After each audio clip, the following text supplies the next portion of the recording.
They say that 73% of household accidents happen in one particular room. It's not what you think.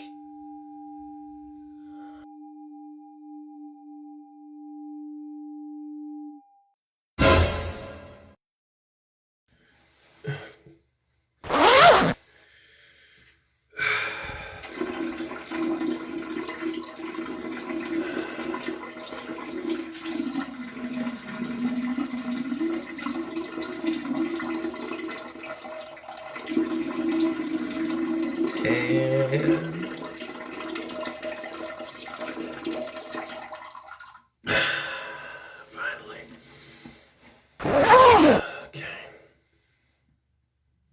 Okay. Alright, that's alright. Yeah. That's using the old laser. So, my name is Roddey. Welcome to the next episode on Sterling on Cinemas. That's Cinemas with an ass. Oh, excuse me. Let me wipe this real quick. Okay. Alright. Alright, yeah. There you go. You see? That's using the whistle right there. So, let me put your little ducky right here. Right, as a hanky. As a souvenir. As a trophy. So let me put it right here. Yeah. Alright. Now, I will always have me a piece of wood. That's what I call a piece of wood. So, welcome to today's episode on Sterling on Cinemas. That's Cinemas with an S. Now I know you're expecting an British mind, but hey, I'm Australian, so you get the prices of both parties. So today for the DreamWorks Animation playlist, you'll be seeing me do my review on Flushed Away, the story about how I went down here. Oh yeah, smells just like New York and nothing like London or Australia. You know, we're politically incorrect over there, so you won't hear us say nice things always. Alright, let's begin, shall we? So, in case you're jumping on this video right here, my name is Roddy, and after an ignoble landing in Ratropolis, I enlist the help of a sewer scavenger rebel rat named Rita. Rita is finding her way. I'm trying to find my way back to my posh London flat. So getting help is not the only problem. However, a rodent-hating toad, voiced by Ian McKellen, my boy Gandalf, wants his notorious cousin LeFrog to exterminate the pair, me and Rita. Alright, so as you heard Mr. Trailer Guy in the beginning of this video, as of 2006, he says, professionals say that 73% of household accidents happen in one particular laboratory. Yeah, right here.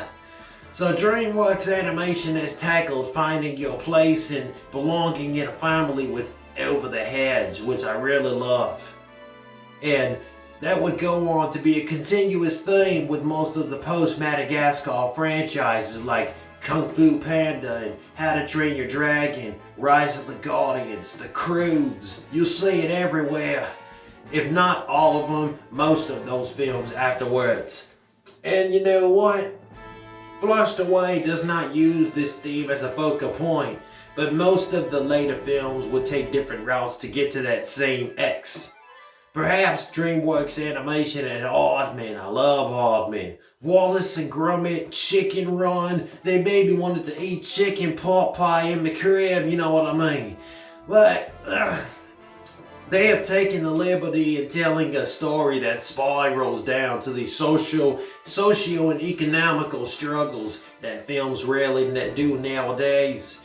All while trying to do the whole belonging in a tribe moral to the story. I must say that this is the only DreamWorks movie whose cast has at least one connection to their character. So during the opening routine montage, me Roddy voiced by Hugh Jackman, is seen pulling out a classic yellow and blue Wolverine suit. Because that's how he's known for playing Wolverine, Bob. Now, Kate Winslet's Rita, who I love by the way, she's very good looking, very sexy, finalizes her deals through a spit shake. Coming from the same woman who couldn't spit in Titanic, but she could spit in a palm. Yeah. The King Tail, voiced by Ian McKellen. I love Gandalf. Shah is a character who has extreme resentment towards a species that was not his own, like Magneto from the X-Men series. Anyways, jumping back to the socio-economic struggles that are illustrated well in the film. Roddy is the pet rat of what looks like a first-class family. But for a first-class family, so I know what it's like to be fortunate. Unfortunately, it is an on and off cycle of being alone and having everyone, but it is not enough for me to just be a pet. Sid the sewer rat, who just some sewer rat that showed up out of the sink. Who does that? Who does that? He showed up out the sink in my bloody counter, and now he's asking me to trade places with him. What kind of rubbish is that? But he shows up, and it's a sign that there are indeed more rats like him, but they aren't all as fortunate as he is. And it isn't one of those disgrace to the race issues that I keep seeing. One of those movies where it's like you're one of the same kind, but you have a different privilege. It's not like that. But Roddy's character arc serves as his Pandora's box in order for him to suffer, but eventually become surrounded by more of his kind. The design of Ratropolis being exactly like London is a clever reflection of the clean landscape. I wouldn't say it's clean, but it is cloudy. Oh, it's always sunny in Australia. But if they made this city look a lot like New York, it wouldn't have been as inventive, mate. Although they do come off as the typical New York citizens.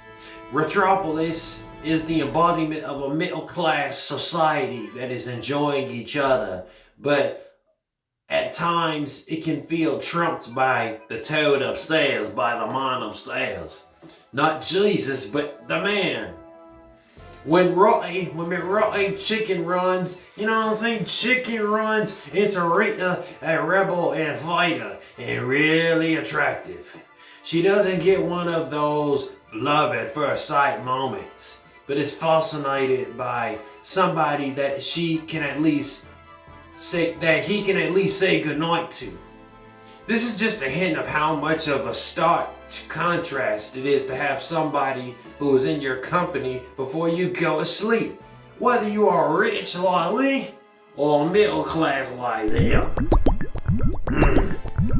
But right here, I was going to say that Rita having family to feed and get home to is the opposite of how Roddy feels. But that is not even it. I did say that Roddy is a house pet, but not having a family was not the pet peeve. It was not the pet peeve, but it was not being around other loving rats. When all is dealt with, though, Roddy finally belongs where he has wished to be for the majority of his lifetime, in that house. So remember that same 73% that told you about what happens in a particular room in your house? Well, that same 73% gives it a recommendation on Rotten Tomatoes. Flushed Away is an Aardman ruby that is splendid for many reasons. The whirlpool of a winner goes with its fluidity on every point of the spectrum that far exceeds in just the Aardman charm. It deserves an 8.9 out of 10. It is a little better than Chicken Run, with Chicken Run being my second favorite thing from Aardman, with Wallace and Gromit, it was something, but it wasn't as good as Chicken Run and Flushed Away. So, that is all I have to say about Flushed Away.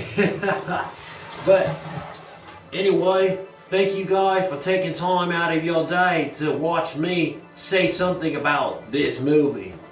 Now, if you haven't seen this movie, I recommend you check it out. You're gonna love this film. And before I go, always remember that 73% of experts that say that something bad happens in a particular part of your house, you can lower them statistics by giving yourself a time limit on the bow so that you can make it in time for the real bow. They call that the Super Bowl, but it's not that time of year, you know what I mean, mate?